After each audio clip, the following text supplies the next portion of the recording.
समन्वय व लोक कल्याण की भावना से युक्त गोस्वामी तुलसीदास जी की जयंती पर उन्हें शत शत नमन।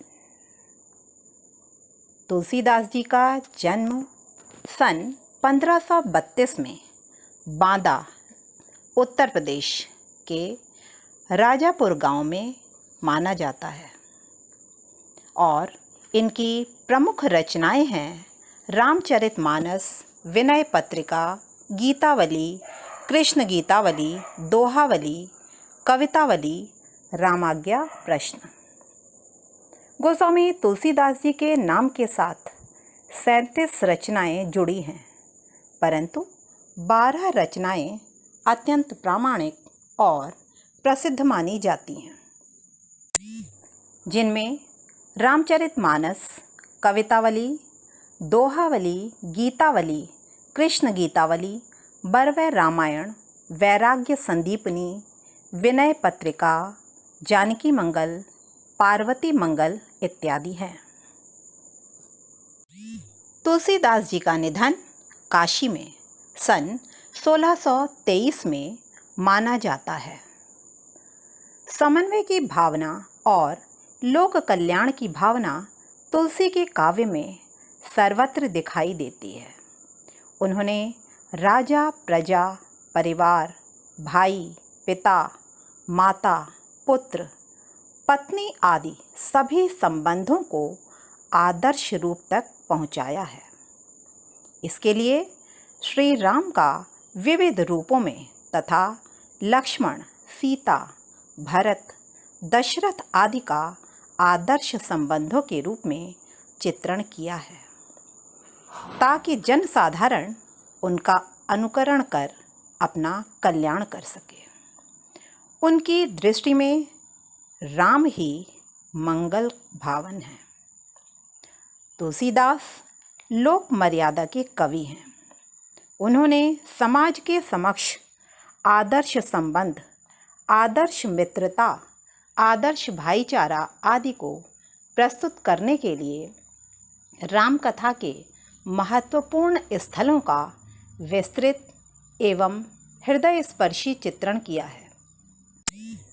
उदाहरण के लिए राम वनगमन, चित्रकूट में राम भरत मिलाप, सीता हरण, लक्ष्मण मूर्छा आदि प्रसंगों में एक एक भाव को चित्रित किया है। तुलसीदास जी अपने युग के ऐसे कवि रहे हैं जिनका उस युग की 2 प्रतिष्ठित भाषाओं अवधी व ब्रज पर समान अधिकार था।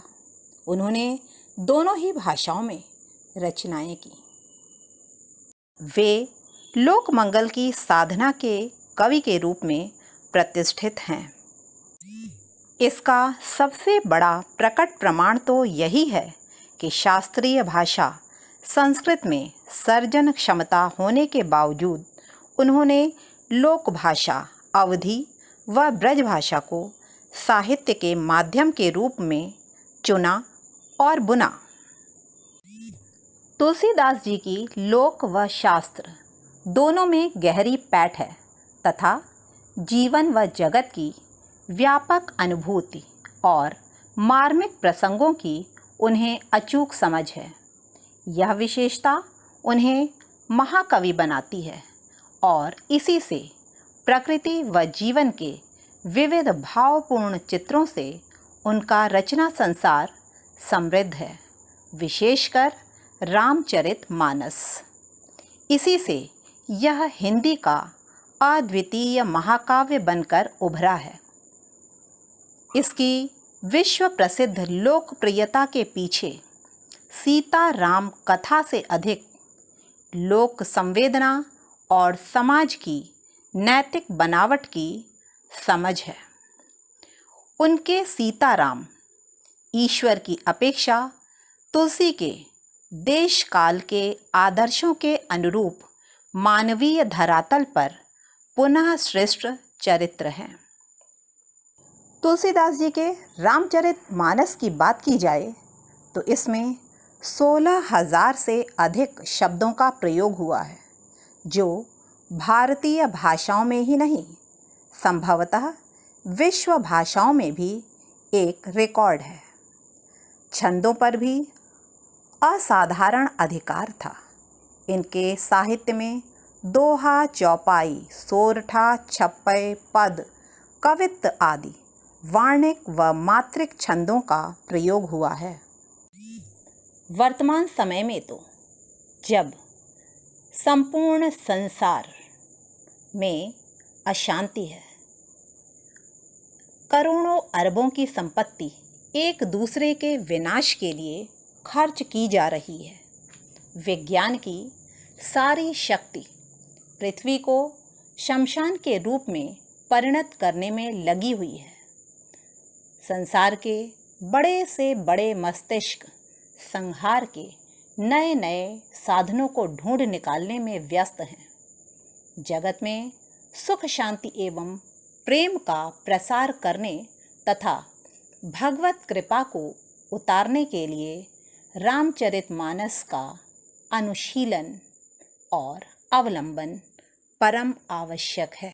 आज तुलसी के राम जैसे लोकनायक की आवश्यकता है, जो शबरी के जूठे बेर खाकर धन्य हो जाए।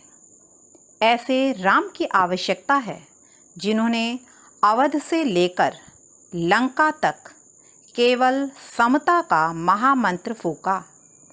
गोस्वामी तुलसीदास जी ने एक सभ्य समाज निर्माण की पहल अपने काव्यों के माध्यम से की। सुख में, दुख में, संयोग में, वियोग में, भोग में, त्याग में, जीवन की हर अनुभूति में मानव मूल्य की प्रतिस्थापना हो, और आज इसी की आवश्यकता है। इसीलिए तुलसीदास आज भी प्रासंगिक हैं। जनकवि त्रिलोचन जी के इन शब्दों के माध्यम से मैं अपनी वाणी को विराम देना चाहूँगी। तुलसी बाबा, भाषा मैंने तुमसे सीखी, मेरी सजग चेतना में तुम ही रमे हुए हो। कह सकते थे तुम सब कड़वी मीठी तीखी, प्रखर काल की धारा में तुम जमे हुए हो, जमे हुए हो। धन्यवाद।